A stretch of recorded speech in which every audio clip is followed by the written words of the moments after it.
Okay guys, one of my most popular videos on YouTube for me was this Toyota 4x4 issue. If you guys are having the same issue, I've already had it once. Now I have a good reason to have it again. My truck was flooded during Hurricane Ian and I got water up to the bottom of these seats, up to the bottom of the headlights, so everything was soaked. So now my 4x4 just quit working. It actually worked after the storm, and now it's not working. So you got your flashing light there, and if you can see it, I don't know if I can block the sun, on the dash as well. Okay, so what you want to do, just for a quick check, is, as you remember from my previous video, maybe I'll put a link down below, is that there are two transfer motors. The one back here about 3 feet behind the front tires, if you can see where I'm at. See the front tire? So there's this transfer case here, and so your quick test is, does this shaft spin once you engage that? And mine does not, and it did beforehand. So check it beforehand. The shaft doesn't spin, or it did spin beforehand. I pushed the button, it doesn't spin. So that means this back motor right here is working. All this was submerged in salt water, unfortunately. If you can see the rust around here now. So it's almost like it was 20 years in the northern climate. So now that means we're going to the front transfer case. Now, I'm gonna dig in there in a minute, so I'll cut and come back. But what I noticed about my front transfer case motor in the past, this is years ago now, my old video, was that it actually had like markings on it, like it was from a scrapyard or what do you call it? One of those pick and pull jobs. So I think that transfer motor up front had issues prior to this. And this is an '05 Tundra, and I got all sorts of issues now with the saltwater submersion, but I'm just gonna limp her along. She's totaled, but I wasn't insured, unfortunately. But she still runs. She just kind of does weird things, like tries to lock me out all the time. Cargo light stays on all the time. Power seat no longer works, obviously, and transmission does a little hesitation, burbly things. And for some reason, when you fill it up, it always overflows with gas now. Very strange things, but salt water does weird things. So anyway, I'm going to cut real quick, and I will cut back in when I take a look at that front transfer case motor. Talk to you in a minute. Okay guys, we're going back under. Let's see here. So you got to scoot. Ow! Bad shoulder. This is fun. Okay, you got to scoot all the way up to your steering rack area, kind of mid steering rack. You can see the transfer motor up in here. Is that it? Yeah, that's it. See how mine's got that yellow mark on it? I think that's like the pick and pull marks. Am I getting weird light here? Okay. All right, so you can see the plug. You can see the Phillips head screws. Sorry, I don't know if this is like, what's wrong with it? Why am I getting weird lighting here? Okay, what we're gonna do is we're going to pull this thing out, because she is our guilty culprit from what I've tested so far. Now, because of all the saltwater submersion, this whole plug could just be rotted out. I've seen them deteriorate now with the saltwater submersion. So I'll cut back in. So we're going to pull this. Again, we're midway in the steering rack and towards the front of the truck between the wheels. Talk to you in a minute. Bye. Okay, guys, here's my nasty front, transfer motor. And it is fried. As you can see, remember, mine got completely submerged in salt water for a few hours during Ian, so I have a good excuse to be fried. Last time in my old video, I did some testing on this thing. I'm going to try to resurrect it just for kicks, but you can see my spring is just salt water killed it. So if you submerged yours, there's a good chance it went in the breather tube or just this gasket. It's not the best gasket in the world. Actually, where is my O-ring?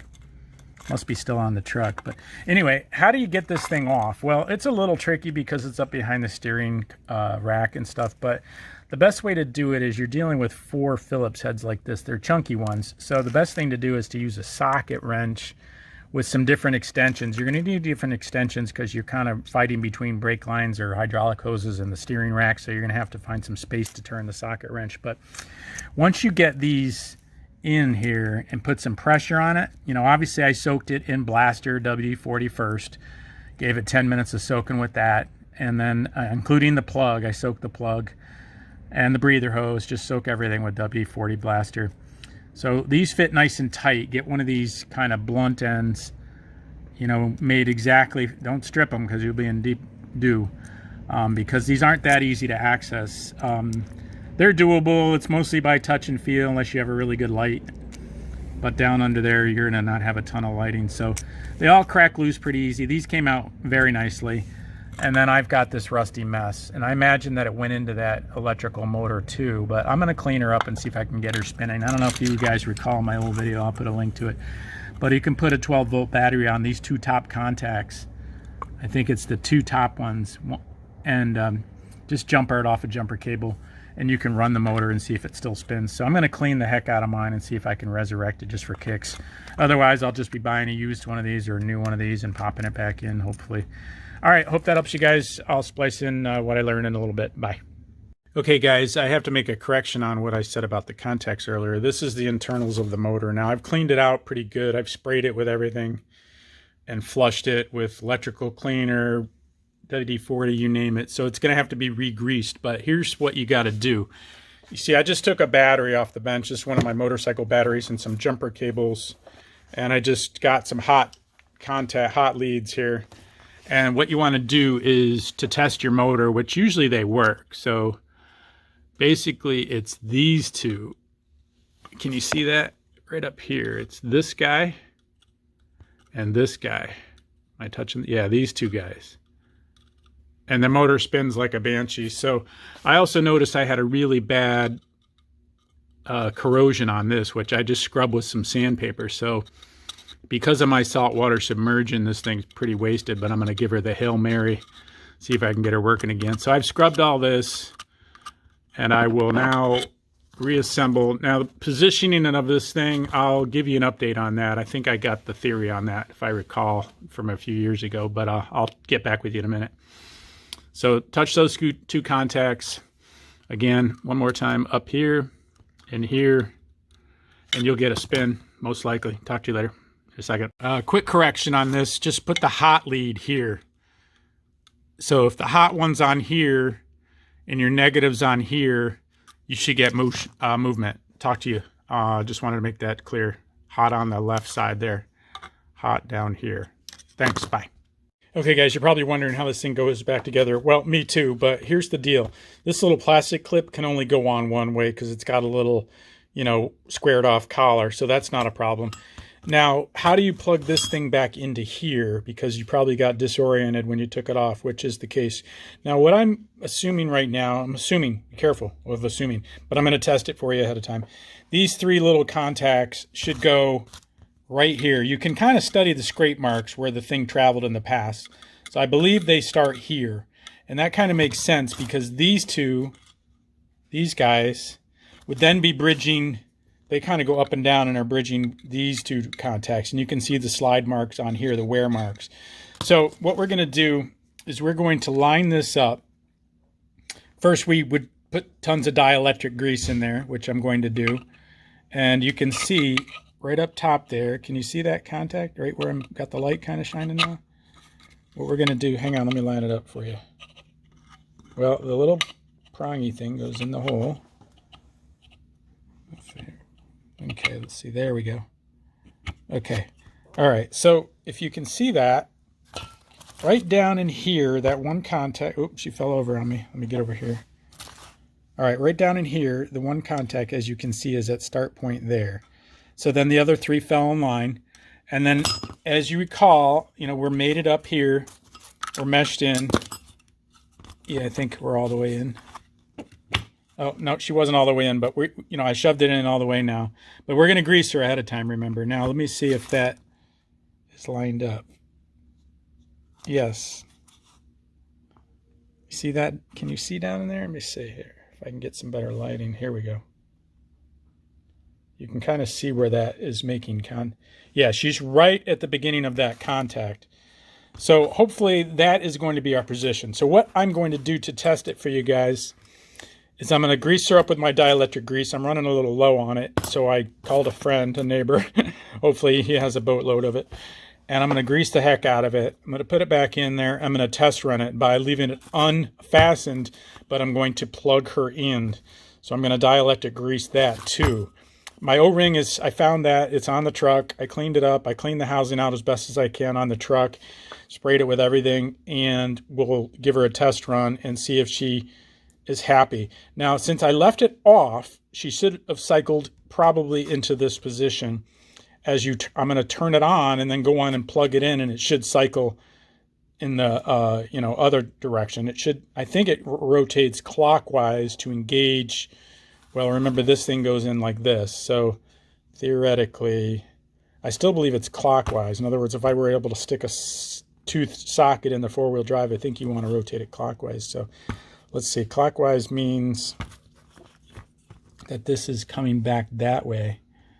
That doesn't make 100% sense, so I'll double check that. Okay guys, I love you, but not enough to take it back off to show you what happened. So it works perfectly. I did iron out my theory prior to that last clip. Remember the 3 contacts as you were looking at it that were right here that I was lining those 3 fingers up with on the gear body? You actually want to line them up in this area. Remember the 3 contacts here? Okay, so you want to start there, because remember, as you flip the body over and shove it into the truck, it's turning, it's going to rotate clockwise. This is opposite, remember, because it's flipped over. It's going to rotate. Now we have a Superman vision. We're looking through this thing. So it rotates clockwise to engage the four-wheel drive. Okay, so as we flip it back over and look at it this side, you want to line those 3 fingers up here, because this is the start position when it's off.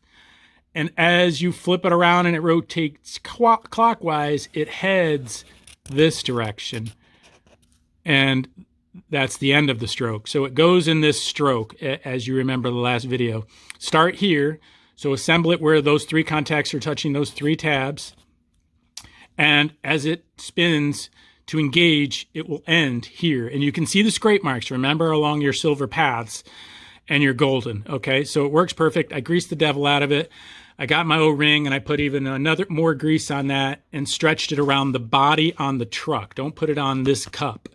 Put it on the body on the truck, the housing on the truck. Stretch it around that housing and then slide this cover over it, and then tighten your screws down, plug it in, and you're good to go. Remember, it only goes one way. As you're looking at the thing, the little electric motor, remember the electric motor is off.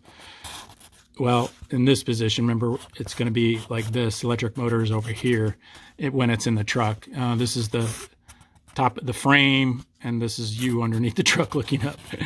Here you are. Okay, so get your screws back in. Remember, they're like this roughly, and you're good to go. So it works perfectly. I tested it. I even stuck it on the gravel in my yard and spun the front tires, and she engages like butter.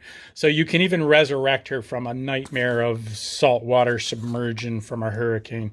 That's what I love about Toyota. Hope that helps you guys. Take care. She's all fixed. Talk to you later. Hit me up if you have any questions. Appreciate any likes and subscribes.